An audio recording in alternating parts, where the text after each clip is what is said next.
ഒരുപാട് വിഷമിച്ച് കരഞ്ഞുകൊണ്ടൊക്കെ വരുമെന്ന് വിചാരിച്ചു എയർപോർട്ടിലേക്ക്. അപ്പൊ അടിപൊളിയാണല്ലോ. കണ്ണാടിക്ക് അങ്ങോട്ട് എന്താ കണ്ണാടിക്ക് വെക്ക്. ഇവിടെ ഭയങ്കര വിവാദങ്ങൾ നടക്കുന്നുണ്ടേ. എല്ലാരും വിചാരിച്ച് രേണു കരഞ്ഞ് വിഷമിച്ച് വരുമെന്ന എയർപോർട്ടിലേക്ക്. എന്തെങ്കിലും വിഷമമുണ്ടോ? എന്റെ പെട്ടി പോയി, കുറെ സാധനങ്ങൾ പോയി, സുധിച്ചേട്ടന്റെ പെട്ടി, നല്ല പെട്ടി അവിടെ ഇട്ടിട്ട്, കാരണം രണ്ടും കൊണ്ടുവരാൻ പറ്റത്തില്ലാത്ത അവസ്ഥയായി പോയി. സുധിച്ചേട്ടന്റെ പെട്ടി ഓർമ്മയ്ക്കായിട്ട് എനിക്കത് കളയാൻ പറ്റത്തില്ല. അതുകൊണ്ട് അത് പൊട്ടിപ്പോയിട്ട് ഞാനത് കൊണ്ടുവന്ന് മറ്റേ പുതിയത് കളഞ്ഞിട്ട് പോകും. വർഷ നമ്മുടെ പുതിയൊരു വീഡിയോയിലേക്ക് എല്ലാവർക്കും സ്വാഗതം. നമ്മളുടെ കേരളം കാത്തിരുന്ന ആ യാത്ര, അതെ, രേണു ചേച്ചിയുടെ മടക്കയാത്ര സംഭവിച്ചിരിക്കുകയാണ്. കേരളത്തിൽ വന്നിറങ്ങിയ ഉടൻ തന്നെ നമ്മുടെ സോഷ്യൽ മീഡിയ മുഴുവൻ ചേച്ചിയെ പൊതിഞ്ഞിരിക്കുകയാണ് അഭിപ്രായങ്ങൾ തേടിക്കൊണ്ട്. അപ്പം ആരെയും നിരാശപ്പെടുത്തിയില്ല, ഫുൾ ലെങ്തിൽ എല്ലാ മറുപടിയും പറയുന്നുണ്ട് ചേച്ചി. ആ വീഡിയോ നമ്മളിന്ന് കാണാൻ പോകുന്നത്. ആദ്യം തന്നെ വന്നിറങ്ങിയപ്പം നിങ്ങൾ ഒരു പെട്ടിക്കഥ കേട്ടല്ലോ, അത് പിന്നെ എല്ലാത്തിലും ഒരു തെള്ളാണല്ലോ. ഏത് വിലപിടിപ്പുള്ള പെട്ടി ഞാനങ്ങ് കളഞ്ഞ് എന്നിട്ട് പൊട്ടിയ സുധിച്ചേട്ടൻ്റെ ഓർമ്മയുള്ള പെട്ടിയായിട്ടാണ് ഞാൻ വന്നേക്കുന്നത്. എന്തായാലും എനിവേ അതവിടെ നിൽക്കട്ടെ. അപ്പോൾ നമ്മളെ ആദ്യമായിട്ട് കാണുന്നവർ നമ്മുടെ ചാനൽ ഇപ്പോഴും ഒരു ശൈശവത്തിലാണ്. നിങ്ങളൊക്കെ ഒന്ന് സഹായിച്ചാൽ അത് മുമ്പോട്ട് കയറി വരും. അതുകൊണ്ട് അതിനെ ഒരു ചെറുപ്പക്കാരനാക്കാൻ വേണ്ടി നിങ്ങളെല്ലാവരും ഒന്ന് നമ്മുടെ ചാനൽ സബ്സ്ക്രൈബ് ചെയ്ത് നമ്മളെ സപ്പോർട്ട് തരിക. അപ്പം കൂടാതെ നിങ്ങളുടെ മാക്സിമം ഉള്ള സഹകരണം ലൈക്കായിട്ടും ഷെയറായിട്ടും കമൻറ്റായിട്ടും ഒക്കെ തന്ന് നമ്മുടെ കൂടെ നിൽക്കുക. നമുക്ക് നേരെ ആ വീഡിയോയുടെ ഫുൾ ലെങ്ത് ആയിട്ടുള്ളത് കേൾക്കാം. അവിടെ എന്നെ കൂടെ കഴിയുന്ന പോലെ രണ്ട് മക്കളെ നന്നായിട്ട് ഞാൻ നല്ല നിലയിൽ നോക്കിയിട്ടുണ്ട്. കിച്ചുവിനെ സംബന്ധിച്ച് ഇപ്പം കിച്ചുവിന് 10-22 വയസ്സായി, പ്രായപൂർത്തിയായ ഒരു മകനാണ്. സോ അവനിപ്പം സ്വന്തമായിട്ട് സമ്പാദിക്കാറൊക്കെ ആയി. പിന്നെ അവൻ എന്തും പറയട്ടെ, അവന് എന്താ പറയുക, അവൻ വന്ന് പറയുന്ന അവൻ്റെ അഭിപ്രായങ്ങളും കാര്യങ്ങളുമായിട്ട്. ഇപ്പം അതിനകത്ത് വിയോജിപ്പോ കാര്യങ്ങളോ അവൻ ആരോട് പിണക്കങ്ങളോ ഒന്നുമില്ല. പിന്നെ അതിൻ്റെ പുറകിൽ ആരൊക്കെയാണ് കളിച്ചതെന്നും എന്തിനാണ് മാനിപ്പുലേറ്റിംഗ് നടത്തിയത്, അതുപോലെ തന്നെ എല്ലാവരും റീച്ചിന് വേണ്ടിയിട്ടാണ് ചെയ്തത്.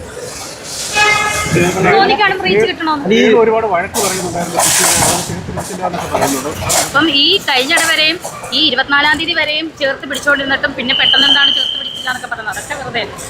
എനിക്കറിയില്ല, ഞാൻ എന്നെ കൊണ്ട് പറ്റുന്ന പോലെ ഞാൻ ചെയ്തിട്ടുണ്ട്, നോക്കിയിട്ടുണ്ട്. 22 വയസ്സുള്ളൊരു കുട്ടിയാണ്, വളർന്നു വന്ന കുട്ടിയാണ്, പ്രായപൂർത്തിയായ കുട്ടിയാണ്. ഇനി അവൻ്റെ സ്വന്തമായിട്ട് സമ്പാദിക്കാറായി ജീവിക്കട്ടെ. എനിക്കെന്തായാലും ജീവിക്കണം. കാരണം എന്ന് വെച്ചാൽ എനിക്ക് ഋതപ്പൻ 6 വയസ്സേ ഉള്ളൂ, അവൻ കുഞ്ഞാണ്. അവന് വേണ്ടിയിട്ട് എന്തായാലും ജീവിച്ചേ പറ്റും. അത് ഞാൻ മുന്നോട്ട് അങ്ങനെ തന്നെ പോകും. നിങ്ങൾ അവനോട് ചോദിക്കേണ്ട ചോദ്യം. അല്ല, കിച്ചുവിന്റെ അഭിപ്രായങ്ങളല്ലല്ലോ, ആരോപണങ്ങളല്ലേ പറയട്ടെ. ആരോപണം അതാ ഞാൻ പറഞ്ഞു. 22 വയസ്സുള്ള യുവാവല്ലേ അവന് ആരോപണങ്ങളും അഭിപ്രായങ്ങളും ഒക്കെ സ്വന്തമായിട്ട് കാണും. അവൻ പറയട്ടെ, നമ്മളതിനകത്ത് ഒരു അഭിപ്രായം. പക്ഷേ എനിക്ക് സുധിച്ചേട്ടൻ്റെ രക്തത്തിൽ പറഞ്ഞതാണ് രണ്ട് മക്കളും. അവരെ എനിക്കെന്താ പറയുക, എനിക്കവരെ ഒരിക്കലും വെറുക്കാനോ ഞാൻ ഒരിക്കലും അവരെ തള്ളി പറഞ്ഞിട്ടുമില്ല. എങ്ങും പോയി ഒന്നും ഞാൻ പറഞ്ഞിട്ടില്ല, തള്ളി പറയത്തുമില്ല. എനിക്കെന്നും അവർ മക്കൾ തന്നെയാണ്.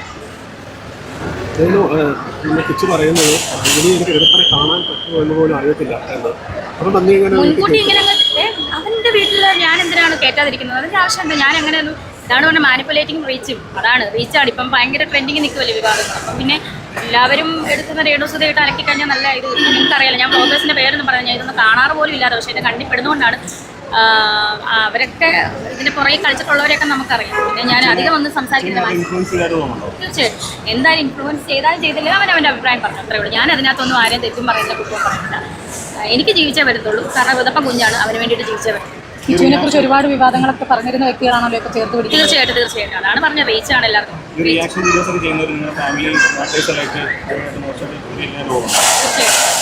കാരണം ഫാമിലിക്കകത്ത് ഒതുങ്ങുന്ന വിഷയമാണ്. അത് ഭയങ്കര ഒന്നും പറയുന്നില്ല, നിർത്തി. പെട്ടെന്നൊരു ഇങ്ങനെ അങ്ങനെയില്ല, നമ്മൾ ചെയ്യേണ്ടത് ചെയ്യണമല്ലോ, കടമ ഏതാണ് ചെയ്തിട്ടുമുണ്ട്. ഇപ്പം 22 വയസ്സായി കുട്ടിക്ക്. ആ കുട്ടി സ്വന്തമായിട്ട് അഭിപ്രായങ്ങളും കാര്യങ്ങളൊക്കെ പറയാറായി. അപ്പം പറയട്ടെ. എനിക്ക് എന്തായാലും സുധിച്ചേട്ടൻ്റെ മക്കൾ തന്നെയാണ്, എൻ്റെ മക്കൾ തന്നെയാണ്. ഞാനൊരിക്കലും തള്ളിക്കളഞ്ഞിട്ടില്ല, തള്ളിക്കളയാം. എനിക്കറിയില്ല, ഇതിനെപ്പറ്റി ഒന്നും അറിയില്ല. മനസ്സിലായില്ല എന്താ കുടുംബത്തിന് വേണ്ടിയിട്ട് സഹായിക്കണമല്ലോ. കിച്ചു ഞാൻ പറഞ്ഞ സ്വന്തമായിട്ട് സമ്പാദിക്കല്ലേ. അവനെ ഒരുപാട് പേര് ചേർത്ത് പിടിക്കാനുണ്ടെന്നും ഒക്കെ പറഞ്ഞ ഒരുപാട് പേര് രംഗത്ത് വരുന്നുണ്ടല്ലോ. നല്ല കാര്യമല്ലേ. സ്വന്തമായിട്ട് 18 വയസ്സല്ലല്ലോ, 22 വയസ്സായില്ലേ, വലിയ കുട്ടിയായില്ലേ, അല്ലേ, യുവാവായില്ലേ. അപ്പം സ്വന്തമായിട്ട് സന്തോഷമായിട്ട് ജീവിക്കട്ടെ. ഒരിക്കലും കണക്ക് പറഞ്ഞതല്ല. ഞാൻ ഒരിക്കലും അങ്ങനെ ഒരു അമ്മ അല്ലെങ്കിൽ കണക്ക് പറയാൻ പറ്റത്തില്ല മക്കൾക്ക് കൊടുത്തില്ല. പക്ഷേ അത് പറയേണ്ടി വന്ന അവസ്ഥ വന്നു. കാരണം 1 രൂപ പോലും കൊടുത്തിട്ടില്ല മക്കൾക്ക്. അവന് അതുപോലെ അവരുടെ അക്കൗണ്ട് നമ്പർ ഇട്ടിട്ട് ഒരു ബ്ലോഗർ പറയുന്നു ഒന്നും കൊടുത്തിട്ടില്ലെന്നൊക്കെ പറയുമ്പോൾ നമ്മളൊരു മനസ്സിനൊരു മനസാക്ഷിയുള്ള മനുഷ്യനല്ലേ നമ്മൾ മനുഷ്യരല്ലേ, ഞാനൊരു മനുഷ്യനല്ലേ. അതുകൊണ്ടാണ് ഞാൻ ആർക്കും കൊടുത്തല്ലേ, സ്ക്രീൻഷോട്ട് എടുത്ത് കൊടുത്തല്ലേ. എൻ്റെ വീട്ടിൽ വരുന്ന ചേച്ചിമാരും അതുപോലെ എന്നെ ഒരുപാട് നല്ല വ്ളോഗൊക്കെ ചെയ്യുന്നവരൊക്കെ തന്നെ സജിന ചേച്ചിയൊക്കെ ആണ്, അവരൊക്കെ കണ്ടുകൊണ്ടിരിക്കുന്ന കാര്യമാണ്. ഞാൻ ആരോടും പറയുന്നതല്ല. ഈ കിച്ചു വിളിക്കുമ്പോഴും ഞാൻ സ്വാഭാവികമായിട്ട് ഇപ്പം നിങ്ങളുള്ളപ്പോഴും ഞാൻ വിളിക്കുമ്പോൾ എടുക്കുന്നുണ്ട്. അത് ആരും കാണിക്കാനോ ഒന്നുമല്ല, ഞാൻ സ്വാഭാവികമായിട്ട് എടുക്കും. പക്ഷെ എല്ലാവരും എന്നെ ശ്രദ്ധിക്കുന്നുണ്ട്, എന്താ ആരാ വിളിക്കുന്നത്, എന്താ മനസ്സിലായത്. ജാസി ശ്രീലക്ഷ്മിയൊക്കെ കണ്ടിട്ടുണ്ട്. അവരെന്നെ സപ്പോർട്ട് ചെയ്താണ് സംസാരിച്ചത്. എനിക്കത് വളരെ ഭയങ്കര ഒരു എന്താ പറയുക, ഒരുപാട് പേര് അവരോട് ചോദിച്ചപ്പോൾ അവർ അതല്ലാതെ ഒരുപാട് ട്രാൻസ്ജെൻഡേഴ്സ്, അവർ സ്വീറ്റി മാം, മമ്മി, അതുപോലെ ഒരുപാട് പേര്, അവരൊക്കെ എൻ്റെ ഫ്രണ്ട്സാണ്. സത്യം പറഞ്ഞാൽ അവരൊക്കെ ഒരുപാട് പേര് വലിയ സെലിബ്രിറ്റികൾ തന്നെ എൻ്റെ അടുത്ത് പറഞ്ഞിട്ടുണ്ട്, വിഷമിക്കേണ്ട എല്ലാം ശരിയാവും എന്നൊക്കെ പറഞ്ഞാൽ എന്നൊക്കെ എന്നെ ആശ്വസിപ്പിച്ചിട്ടുണ്ട്. കാരണം അത്ര തകർന്നു പോയിരുന്നു. ഏറ്റവും കൂടുതൽ എൻ്റെ വീട്ടുകാരെ ആശ്വസിപ്പിച്ചു, കരീഷ്മ, അങ്ങനെ ഒരുപാട് പേരുണ്ട്. നമ്മളെ വ്ളോഗായിട്ട് താങ്ങി നിർത്തിയ ഒരുപാട് പേരുണ്ട്, സജിന ചേച്ചിയൊക്കെ പോലെ. ഏറ്റവും കൂടുതൽ എനിക്ക് കരീഷ്മയും പിന്നെ എൻ്റെ വീട്ടുകാരും എൻ്റെ ചേച്ചിയൊക്കെ ആണെങ്കിലും വിഷമിക്കല്ല, എപ്പോഴും ഇങ്ങനെ വിളിച്ചുകൊണ്ടിരിക്കും. പിന്നെ അവിടെയുള്ള റോസസ് ലൂലസിൻ്റെ ചേച്ചി, പിന്നെ ചെമ്പരത്തിയിലെ മാനേജ്മെൻറ്റ്, അവരൊക്കെ നല്ല ഇതായിരുന്നു. കാരണം നമ്മൾ ആർക്കും ഒരു തെറ്റും ചെയ്തിട്ടില്ല, ആർക്കും ഒരു ദ്രോഹം ചെയ്തിട്ടില്ലെന്ന് എല്ലാവർക്കും അറിയാം. നമ്മളെ ഇങ്ങനെ സൂക്ഷിക്കുന്നതിന് വീഡിയോ ഇട്ടു, അതിനുശേഷം ഒരു ഡാൻസ്, അതാണ് ഏറ്റവും കൂടുതൽ അത് തന്നെ വിമർശിക്കുന്നവർ വിമർശിക്കുന്നത്. എനിക്കിപ്പോൾ കാര്യം എൻ്റെ മാനസിക വിഷമമാണ് ഞാൻ അവിടെ കരച്ചിലൂടെ വന്നത്. അപ്പം തന്നെ എന്നെ സ്നേഹിക്കുന്നവരുണ്ട്, രേണു ഇങ്ങനെ കരഞ്ഞിരിക്കാൻ പാടില്ല, നല്ല വീഡിയോ ഇടുക, എൻ്റെ സബ്ബിൽ എന്താ നീ വീഡിയോ സബ്ബിലിടുക, എന്നാലും ഞാൻ സബ്ബിലിടുന്ന എടുത്ത് ലോകം മുഴുവൻ പ്രദർശിക്കുന്നുണ്ട്. അതുകൊണ്ട് എനിക്കത് വലിയ സംഭവം. അതുകൊണ്ട് എനിക്ക് നല്ല പ്രൊമോഷൻ കിട്ടുന്നുള്ളത് സബ്ബ് കൂടിക്കൊണ്ടിരിക്കുകയാണ്. എനിക്ക് സന്തോഷമേ ഉള്ളൂ. സുധിച്ചേട്ടൻ മരിച്ചു കിടന്നപ്പോൾ രേണു ഉൾപ്പെടെ എല്ലാവരും 5 സ്റ്റാർ ഹോട്ടലിലേക്ക് ഫുഡ് കഴിച്ചെന്ന് പറയുന്നത് അതിനെക്കുറിച്ചല്ല രേണുവിന്? സുധിച്ചേട്ടൻ മരിച്ച ദിവസം ഞാനാകുമ്പോൾ ഒരു പച്ചവെള്ളം ഞാൻ ഇറക്കിയിട്ടുള്ള കാര്യം അത് പച്ചവെള്ളം ഒരു കാപ്പിയൊക്കെ തന്നിട്ട് ഞാൻ ഏറ്റവും ഇങ്ങനെ ഒഴുകിക്കൊണ്ടിരിക്കും. ഞാൻ ഇതിന് സുധിച്ചേട്ടൻ്റെ ഡെഡ് ബോഡി കൊണ്ടുവരാൻ പോയിട്ടില്ല. ഞാൻ അവിടെ തന്നെ സുധിച്ചേട്ടൻ്റെ ഡെഡ് ബോഡി കാണുന്ന പിറ്റേ ദിവസം അടക്കുന്നതിൻ്റെ അന്ന് കൊല്ലത്തെല്ലാം കൊണ്ടുപോയിട്ട് നമ്മുടെ ചെത്തിപ്പുഴ മോർച്ചറി വെച്ചിട്ട് 8:30 മണിയായപ്പോൾ വീട്ടിൽ കൊണ്ടുവന്ന അന്നാണ് ഞാൻ ഡെഡ് ബോഡി കണ്ടത്. പിന്നെ ഞാൻ എങ്ങനെയാണ് അങ്ങോട്ട് പോകുന്നത്? ഞാൻ അവിടെ പോയിട്ടില്ല. ഞാൻ പോയിട്ടില്ല, ഒരു ഭാഗത്ത് കഴിച്ചിട്ട്. കിച്ചനോട് ചോദിക്കാല്ല, ഇപ്പം എന്താ ചെയ്യാൻ? ഞാൻ എന്താ പറയുക, ഞാൻ പോയിട്ടില്ല. ഞാനും എൻ്റെ ചേച്ചിയും അമ്മയോ പപ്പ അന്ന് സീരിയസ് ആയിട്ട് കിടക്കുവാണ്, ട്യൂബ് ഇട്ട് കിടക്കുവാണ്, യൂറിൻ്റെ പ്രശ്നമായിട്ട് ഓപ്പറേഷൻ കഴിഞ്ഞ് കിടക്കുവാണ്. ഞങ്ങളാരും പോയിട്ടില്ല. ആരാ പോയെന്ന് അവനറിയാം. മരിച്ച ചടങ്ങുകൾക്ക് ഉൾപ്പെടെയുള്ള ചെലവുകൾ വലിയൊരു ബില്ലാക്കി അത് മാനിപ്പുലേറ്റ് ചെയ്ത് കൊണ്ടുവന്നു തിരിച്ച് പറയുന്നുണ്ട്. അവർ തന്നെ അതായത് ഇതിൻ്റെ ആളുകൾ ഫ്ലവേഴ്സൊക്കെ തന്നെയാണ് അവർ വന്ന് ആ ബില്ല് അവർ തന്നെയാണ് എല്ലാവർക്കും കൊടുത്തത്. നമ്മുടെ പപ്പായ്ക്കൊക്കെ അന്ന് ബോധം പോലെ ഇല്ലാന്ന് കിടക്കും, പപ്പായ സീരിയസ് ആയിട്ട് കിടക്കുമായിരുന്നു. നമ്മളാരും എൻ്റെ കയ്യിൽ എന്തായാലും ഒന്നും തന്നില്ല, അത് ഉത്തരവാദിത്തപ്പെട്ടവർ തന്നെ കൊടുത്തിട്ടുണ്ട് ബില്ല്. 26-ാം തീയതി അവരുടെ സ്വഭാവം നിങ്ങൾക്കറിയില്ല, വെറും ഭാവങ്ങളാണ് അവരെന്നെ പറയാൻ. 24-ന് ശേഷം കിച്ചു വിളിച്ചിട്ടുണ്ടോ? 24-ന് ശേഷം വിളിച്ചിട്ടില്ല. അപ്പം പിന്നെ വിളിച്ചിട്ടൊന്നുമില്ല. അതിന് മുമ്പ് എല്ലാ ദിവസവും വിളിച്ചോണ്ടിരുന്നതല്ലേ? അതിന് മുമ്പ് എല്ലാ ദിവസവും വിളിച്ചോണ്ടിരുന്നതല്ലേ? ഒരുപക്ഷെ കിച്ചു അമ്മ എനിക്ക് പറ്റിയ തെറ്റാണെന്ന് പറഞ്ഞ് രേണുവിന്റെ അടുത്തേക്ക് വന്ന് ചേർത്ത് പിടിക്കും. ഞാൻ പറഞ്ഞില്ലേ, സുധിച്ചേട്ടൻ്റെ മക്കളെ ഞാൻ ഒരിക്കലും തള്ളിക്കളയില്ലെന്ന് പറഞ്ഞു. കിച്ചു ആണെങ്കിലും ഋതപ്പനാണെങ്കിലും രണ്ടുപേരും. ഇപ്പം ഋതപ്പം വലുതാകുമ്പോഴത്തേന് എന്തെങ്കിലും പറയുമെന്ന് നമുക്കറിയില്ല, നമുക്കറിയത്തില്ല.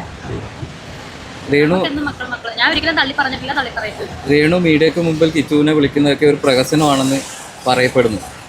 എന്താ പറയാനല്ലേ? എനിക്കൊന്നും പറയാനില്ല. കാരണം പ്രഹസനമല്ലെന്നും ഇവിടെ അറിയാവുന്നവർക്കറിയാം പ്രഹസനമല്ലെന്നും. മീഡിയ ഇല്ലാത്തപ്പോഴും വിളിക്കാറുണ്ട്. അതാ ഞാൻ ഈ പറഞ്ഞത്.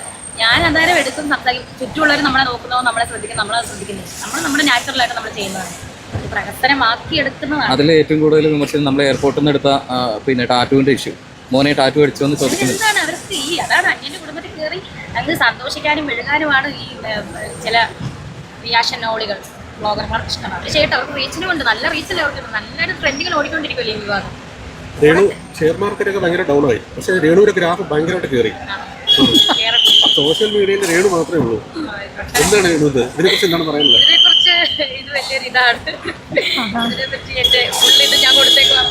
ഈ കിച്ചണിൻ്റെ ഭാഗത്തുനിന്ന് ഇതിനു മുന്നേ എന്തെങ്കിലും പ്രശ്നമുണ്ടായിരുന്നു? അതായത് തള്ളിപ്പറയുന്ന രീതിയിൽ എന്തെങ്കിലും തള്ളി പറഞ്ഞ എനിക്കറിയാം, ഞാൻ കണ്ടില്ല, അതാണ് എൻ്റെ വിഷയം. ഞാൻ ഇതൊന്നും കാണാറില്ല. അത് കാണുമ്പോൾ ഇൻഡയറക്റ്റായിട്ട് തള്ളി പറയുന്ന പോലെയാണ് തോന്നുന്നത്, പക്ഷേ ഡയറക്റ്റായിട്ട് പറയുന്നില്ല.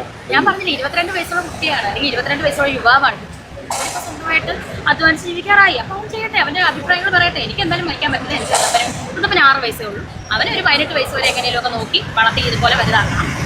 ഇവന് 11 വയസ്സുള്ളപ്പോൾ നമുക്ക് വീട്ടിലാണ്. എന്തായാലും 18 വയസ്സുള്ള സൂക്ഷിച്ചിട്ടുണ്ടായിരുന്നു. 18, 19, 20, 22 വയസ്സായി, 21 കഴിഞ്ഞു. അതുപോലെ ഉദപ്പൻ എനിക്ക് നോക്കണ്ടേ? എനിക്കിപ്പോൾ കയറി ചാകാൻ പറ്റുമോ? രേണുവിന് ഏറ്റവും കൂടുതൽ വിമർശനം വന്ന ഈ സബ്സ്ക്രിപ്ഷൻ തുടങ്ങിയതോടുകൂടി അതിൽ കുറച്ച് പിന്നെ എന്താ ആളുകളെ ആകർഷിക്കുന്ന രീതി വീഡിയോ ചെയ്തതോടുകൂടിയാണ്. അപ്പോൾ അത് ആകർഷിക്കുന്ന രീതി ഇപ്പം ഞാൻ മാത്രമേ ഉള്ളൂ സബ്സ്ക്രിപ്ഷൻ തുടങ്ങിയത് ആകർഷിക്കും. ഞാൻ പറഞ്ഞോ എല്ലാവരോട് ഓടി വാ എന്നെ സബ്സ്ക്രിപ്ഷൻ ഞാൻ ആരോടും പറയുന്നില്ല. ഇഷ്ടമുള്ളവർ സസ്പെൻഡ് ചെയ്യുന്നു, അവരിപ്പോഴും നിൽക്കുന്നു. ഇപ്പോൾ ഓരോ മിനിറ്റിനും ഇങ്ങനെ കൂടിക്കൊണ്ടിരിക്കുന്ന സസ്പെൻഡ്. അങ്ങനല്ല, അതിനുശേഷമാണ് ഏറ്റവും കൂടുതൽ വിമർശനങ്ങൾ വന്നത്.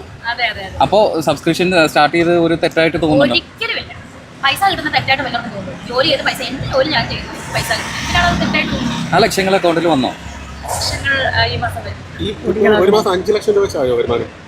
അത് ഇപ്പൊ പറയാൻ പറ്റത്തില്ല. കാരണം നമ്മളിപ്പോ തുടങ്ങിയതല്ലേ ഉള്ളൂ ചേട്ടാ. ലക്ഷമാണോ ആളെ നമുക്കൊന്നും അറിയില്ല. നമ്മൾ തുടങ്ങിയതല്ലേ ഉള്ളൂ. വരട്ടെ. സ്വന്തം മക്കള് എന്ത് ചെയ്താലും ചെയ്തില്ല നമുക്ക് എന്തെങ്കിലും തോന്നുന്നു. അപ്പൊ ഞാൻ എന്തെങ്കിലും ഒരു തെറ്റ് ചെയ്ത് എൻ്റെ അമ്മയ്ക്ക് അത് തോന്നുന്നു. നമ്മളെല്ലാം നമ്മുടെ മക്കൾ എപ്പോഴും എന്താ നന്നായിരിക്കണം, അവരെപ്പോഴും നല്ലതായിട്ട് ഇരിക്കട്ടെ, അല്ലെങ്കിൽ അവരെ കുറിച്ച് നമ്മൾ നല്ലതായി ചിന്തിക്കണം. അപ്പം പിന്നെ അങ്ങനെ ചിന്തിക്കാൻ പറ്റുന്നില്ല, ഇപ്പോഴും പറ്റുന്നില്ല. രേണുവിനോട് നേരിട്ട് എപ്പോഴെങ്കിലും പറഞ്ഞിട്ടുണ്ടോ ഇങ്ങനെ ഉപയോഗിച്ചിട്ടുണ്ടെന്ന്? ഇല്ല. പിന്നെ കിച്ചുവിനെ അവിടെ കംഫർട്ടബിൾ അല്ലാത്തത് കൊണ്ടാണ് കൊല്ലത്തെ വീട്ടിലേക്ക് പോയതെന്ന് പറയുന്നത്. എന്താ കംഫർട്ടബിൾ ആവാത്ത? എനിക്കറിയില്ല, അത് കിച്ചുവിനല്ല ചേട്ടാ, എനിക്കറിയാം എന്താണ് അത്രയും നാളും കംഫർട്ടബിൾ ആയത്. പിന്നെ അത് ഞാൻ പറഞ്ഞില്ലേ, അവന് 22 വയസ്സുള്ള യുവാവല്ലേ, അവന് ഇഷ്ടം ചെയ്തിട്ട് അവൻ്റെ ഇഷ്ടം പറയട്ടെ. അവന് സമ്പാദിക്കാറായി, അവന് പ്രൊമോഷനും കാര്യങ്ങളും ഒക്കെ ആയിട്ട് നല്ല രീതിയിൽ പോട്ടെ, അവന് നശിച്ചു പോകാതെ നല്ല രീതിയിൽ പോട്ടെ. അപ്പം ഞാൻ വഴക്ക് പറഞ്ഞിട്ടുണ്ട്, സ്കൂളിൽ പോകണം, സുചേട്ടായ ഷൂട്ടിന് കൊണ്ടുപോകരുത്, സ്കൂളിൽ വിടണം എന്ന്. അന്ന് കൊച്ചല്ലേ, അപ്പം അങ്ങനെ വഴക്ക് പറഞ്ഞിട്ടുണ്ട്. അല്ലാതെ എന്താ വഴക്ക് പറഞ്ഞാൽ വിദ്യാഭ്യാസം ഒരു മക്കളെപ്പോഴും വിദ്യാഭ്യാസം കൊടുക്കാനല്ല എല്ലാ പേരൻസും പറയുന്നത്. അങ്ങനെ ഞാൻ വഴക്ക് പറഞ്ഞിട്ടുണ്ട്. സ്കൂളിൽ പോകണം എന്ന് പറഞ്ഞ് സുധിച്ചേട്ടനോട് വഴക്ക് പറഞ്ഞിട്ടുണ്ട്. കിച്ചനോടല്ല, സുധിച്ചേട്ടനോട് വഴക്ക് പറഞ്ഞിട്ടുണ്ട്. സുചേട്ടൻ ഷൂട്ടിന് കൊണ്ടുപോകണ്ട, അങ്ങനെ ഒരു പോയിന്റ് എന്തോ പറഞ്ഞായിരുന്നു. സുചേട്ടൻ ഷൂട്ടിന് കൊണ്ടുപോകണ്ട, സ്കൂളിൽ വിടണം എന്ന് ഞാൻ പറഞ്ഞു. അത് ഇത്ര തെറ്റാന്ന് എനിക്കറിയില്ല. ഇന്നീ നിമിഷം വരെ ഞാൻ തല്ലിട്ടില്ല. ഋതപ്പനെയും തല്ലിയിട്ടില്ല, ഞാൻ ആരെയും തല്ലിയിട്ടില്ല. അങ്ങനെ ഞാൻ തല്ലിയിട്ടില്ല. അതാണ് രേണു, അതാണ് വിമർശനങ്ങൾ ഒന്ന് പറയുന്നത്. കാര്യം ഷൂട്ട് സമയത്ത് കിച്ചുവിന് ഇഷ്ടം ഉണ്ടായിട്ട് പോലും കിച്ചുവിനെ വീട്ടിൽ ഒറ്റയ്ക്ക് ഇട്ടിട്ട് പോയി എന്നൊക്കെ പറയുന്നത്. ഒറ്റയ്ക്ക് ഇട്ടിട്ട് പോയെന്നല്ല പറഞ്ഞത്, വീട്ടിലെന്ന് പോകുന്നതിന് വഴക്ക് പിടിച്ചെന്നാ പറഞ്ഞത് സുധിച്ചേട്ടനോട്. ഞാൻ പറഞ്ഞ സ്കൂളിൽ പോകുന്ന പിള്ളേർ സ്കൂളിൽ പോകണ്ടേ, അതിന് സുധിച്ചേട്ടനുമായിട്ട് ഞാൻ വഴക്ക് പിടിച്ചിട്ടുണ്ടായിരിക്കും. അമ്മയല്ലേ. ശരി രേണു, ഇതിനെല്ലാം ഒരു കൺക്ലൂഷൻ പ്രേക്ഷകർക്കൊന്ന് കൊടുക്കാവോ? എന്താ പറയുന്നത്? അല്ല, മൊത്തത്തിൽ ഇപ്പോൾ ഒരു വിവാദം ഇങ്ങനെ നടന്നുകൊണ്ടിരിക്കുകയാണ്. മകൻ എതിരെ തീരുന്നു, കുറേ ബ്ലോഗേഴ്സ് കുറേ കാര്യങ്ങൾ പ്രചരിപ്പിക്കുന്നു. ഇതിന് സത്യാവസ്ഥ എന്നെ അവിടെ നേരിട്ട് ആര് കണ്ടാലും എന്നെ പറ്റി ഒരു നെഗറ്റീവ് ആരും ഇന്നലെ പറഞ്ഞിട്ടില്ല. കാരണം അയ്യോ അവിടെയൊക്കെ വരുന്നൊരു ദൈവമേ, ഈ കൊച്ചിനെയാണോ ഈ കിടന്ന് ഈ സോഷ്യൽ മീഡിയ ആൾക്കാരും അല്ലേ ഈ കിടന്ന് തെറി വിളിക്കുന്നതേ അവർ പറഞ്ഞിട്ടുള്ളൂ. എൻ്റെ സംസാര രീതിയാണ് എന്താണെന്ന് എനിക്കറിയാം. എന്തായാലും വിവാദങ്ങൾ നടന്നുകൊണ്ടിരിക്കും. എനിക്ക് ഇപ്പം എന്താ പറയുക, എനിക്ക് മരിക്കാനൊന്നും പറ്റത്തില്ല. എനിക്ക് എൻ്റെ സബ്സ്ക്രിപ്ഷൻ എനിക്ക് എന്തായാലും നിർത്താൻ പറ്റത്തില്ല. ഞാൻ എന്തായാലും സബ്സ്ക്രിപ്ഷന് ഞാൻ ഇങ്ങനെ തന്നെ മുന്നോട്ട് പോകും. അതുപോലെ എൻ്റെ ജോലി, എൻ്റെ ആൽബങ്ങളും എൻ്റെ സിനിമയാണെങ്കിലും എൻ്റെ ഇനോഗ്രേഷനും കാര്യങ്ങളുമായിട്ട് ഞാനൊരു സൈഡിൽ കൂടെ പോകും. ഞാൻ ആരെയും തള്ളി പറഞ്ഞിട്ടില്ല. ഇന്നീ നിമിഷം വരെ ഒരു മനുഷ്യനെ ഞാൻ കുറ്റപ്പെടുത്തിയിട്ടില്ല. എനിക്ക് ആരെയും കളയാനോ തള്ളി പറയാനോ അവർക്ക് സത്യം പറഞ്ഞാൽ ഉള്ളിൻ്റെ ഉള്ളിൽ നിന്ന് ഒരുപാട് വലിയൊരു താങ്ക്സ് ആണ്. കാരണം എന്നെ ചേർത്ത് പിടിക്കാൻ ഇത്രയും പേരുണ്ടല്ലോ, അത് ഭയങ്കര. ഏറ്റവും കൂടുതൽ ഓർമ്മിക്കാൻ പറ്റിയ മുഖങ്ങൾ എന്റെ വീട്ടുകാര്, കരീഷ്മ, അതുപോലെ എനിക്ക് നല്ല ബ്ലോഗേഴ്സ് ഒക്കെ തുടക്കത്തിൽ രേണുവിനെ കുറിച്ച് നെഗറ്റീവായിട്ട് പറയുന്നുണ്ട്. പക്ഷെ ഇപ്പൊ ഭയങ്കരമായിട്ട് പോസിറ്റീവ് പറയുന്നുണ്ട്, മനസ്സിലാക്കി സപ്പോർട്ട് ചെയ്യുന്നുണ്ട്. തീർച്ചയായിട്ടും ശ്രീലക്ഷ്മിയായിട്ടുള്ള ഒരു ബന്ധം എങ്ങനെയായിരുന്നു? ശ്രീലക്ഷ്മി എന്റെ ഫ്രണ്ട് തന്നെയാണ് നേരത്തെ തൊട്ട്. അപ്പം അതിന്റെ ഇടയ്ക്ക് ഞാനൊരു ബിഗ് ബോസിനൊക്കെ ഇറങ്ങി കഴിഞ്ഞപ്പോൾ കുറച്ച് മാനസികമായിട്ട് പ്രശ്നമായിട്ട് ഒരു ആൽബത്തിന് വെച്ച് അവളെ കണ്ടിട്ട് ഞാനാണ് എന്റെ ഭാഗത്തു നിന്നാണ് ഞാൻ മൈൻഡ് ചെയ്തില്ല. വേറൊന്നുമല്ല, ഞാൻ വേറെ എന്തോ ചിന്തയിലായിരുന്നു. അപ്പൊ അവൾക്ക് എന്തോ ഹേർട്ട് ചെയ്ത് കാണാം. അതുകൊണ്ടായിരിക്കും അവളങ്ങ് നെഗറ്റീവ്. ഇപ്പൊ എന്തായാലും ഒരു പ്രശ്നവുമില്ല, ഞങ്ങൾ തമ്മിൽ അവള് സപ്പോർട്ട് ചെയ്ത് സംസാരിച്ചു. അടുത്ത സുഹൃത്തായിരുന്നു. അതുപോലെ തന്നെ ഹോസ്പിറ്റലിൽ ഒരു പ്രാവശ്യം ഞാൻ ആക്സിഡന്റ് ആയപ്പോഴത്തേന് എന്റെ സ്റ്റാറ്റസ് കണ്ട് ഓടി വന്നതാണ്. പിന്നെ എന്താ പെട്ടെന്ന് ഇത്രയും അടുത്ത സുഹൃത്ത്? ഞാൻ പറഞ്ഞല്ലോ, ഞാനൊരു ആൽബത്തിന് വന്നപ്പോൾ അവൾക്ക് ഞാൻ വേറെ ഞാൻ മൈൻഡ് ചെയ്യാതെ പോയി. അതായിരിക്കണം. അതാ ഞാൻ പറഞ്ഞത്. ഇപ്പൊ ഞാൻ അതാ പറഞ്ഞത്, എന്റെ സ്റ്റാറ്റസ് കണ്ടിട്ട് ഓടി വന്നു. ഇപ്പൊ പഴയ പോലെ സുഹൃത്തുക്കളായി. ചേച്ചി അതുപോലെ തന്നെ ചേച്ചി മാസം മാസം ഇനോഗ്രേഷൻ എന്ന് പറഞ്ഞ ദുബായിലോട്ടൊക്കെ പോകുന്നുണ്ട്. അത് എന്തിനാണ്? ഇനോഗ്രേഷന് പോകുന്നു. എന്നാ പിന്നെ ഈ ഇവിടെ എയർപോർട്ടിനകത്തിരിക്കുന്നവരൊക്കെ എന്നാ ബുദ്ധിയുള്ളവരല്ലേ? അവർ വെറുതെ എന്നെ കടത്തി വിടുവോ? ഈ പെട്ടിയും പ്രമാണവും എല്ലാം സ്കാൻ ചെയ്തിട്ടില്ലേ കയറ്റി വിടുന്നത്? തീർത്താത്ത പറയട്ടെ, പറയുന്നത് തീർത്താത്ത പറഞ്ഞോണ്ടിരിക്കട്ടെ. ഡ്രഗ് മാഫിയുടെ കാരിയറാണ് അവിടെ അമ്മച്ചിയാ ഡ്രഗ് മാഫിയുടെ വിധവയൊന്നുമല്ല. അവള് വിധവയാന്ന് പറഞ്ഞാൽ ഇപ്പം 3 4 മാറി ഭർത്താക്കന്മാരൊക്കെ ഉള്ളവളാണ്. എനിക്കറിയത്തില്ല അവൾക്ക് എന്താ സോക്കേടെന്ന് എനിക്കറിയത്തില്ല. അപ്പൊ പ്രിയമുള്ളവരെ, നിങ്ങൾ കേട്ടല്ലോ. അപ്പൊ ചേച്ചി ഇനി എങ്ങനെയാണോ പൊയ്ക്കൊണ്ടിരിക്കുന്നത് അതുപോലെ തന്നെ മുമ്പോട്ട് പോകും. ഒരു പ്രശ്നവും സബ്സ്ക്രിപ്ഷനൊക്കെ പൂർവാധിക ശക്തിയോടുകൂടി മുമ്പോട്ട് പോകും എന്നാണ് പറയുന്നത്. ഈ മീഡിയക്കാരൊക്കെ ഇവരിവിടെ വന്നിറങ്ങുന്നത് എങ്ങനെ അറിഞ്ഞു എന്നറിഞ്ഞുകൂടാ. ഈ ശാന്തിയുടെ ദിനേശേട്ടൻ പറയുന്നത് പോലെ ഇനി എയർപോർട്ടിൽ പെട്ടി കിടക്കുമെന്ന് ഇവന്മാരൊന്നും അറിയാൻ വയ്യ. എനിവേ, അതെന്തായാലും ആവട്ടെ, ഇവരുടെ മാനേജർ ഉണ്ടല്ലോ, അവർ വിളിച്ചു പറയുന്നതായിരിക്കാം. പിന്നെ വേറൊരു കേസ് ഇട്ടത്, നാണം കെട്ടും കാശുണ്ടാക്കിയാൽ നാണക്കേടാ കാശ് മാറ്റിയിടുമെന്നൊരു പഴമൊഴിയുണ്ട്. ഇവരുടെ ഈ വർത്തമാനം കേട്ടപ്പോൾ എനിക്ക് അങ്ങനെ ആ പഴമൊഴിയാണ് ഓർമ്മ വന്നത്. എന്തൊക്കെ ആയിരുന്നാലും കാശാണ് മുഖ്യം, അത് എല്ലാവർക്കും. അപ്പോൾ എന്തൊക്കെയായാലും നിങ്ങൾ അവരുടെ മറുപടി കേട്ടല്ലോ. കൂടുതൽ വീഡിയോ വിശേഷങ്ങളുമായി നമുക്ക് വീണ്ടും കാണാം. 1-2 വീഡിയോ വേറെ ചെയ്യാനുണ്ട് ഇതുമായിട്ട് ബന്ധപ്പെട്ട്. അപ്പോൾ അതിനും കൂടി നിങ്ങൾ സപ്പോർട്ട് തരും അവസാനം വരെ കണ്ടവർ. അപ്പോൾ നിങ്ങൾ നമ്മുടെ ചാനൽ ഒന്ന് സബ്സ്ക്രൈബ് ചെയ്ത് നമ്മുടെ കൂടെ ഇരിക്കുന്ന കാര്യം കൂടി പരിഗണിക്കുക. വേറൊരു വീഡിയോയുമായി കാണാം. അതുവരെയും എല്ലാവർക്കും ബൈ. താങ്ക്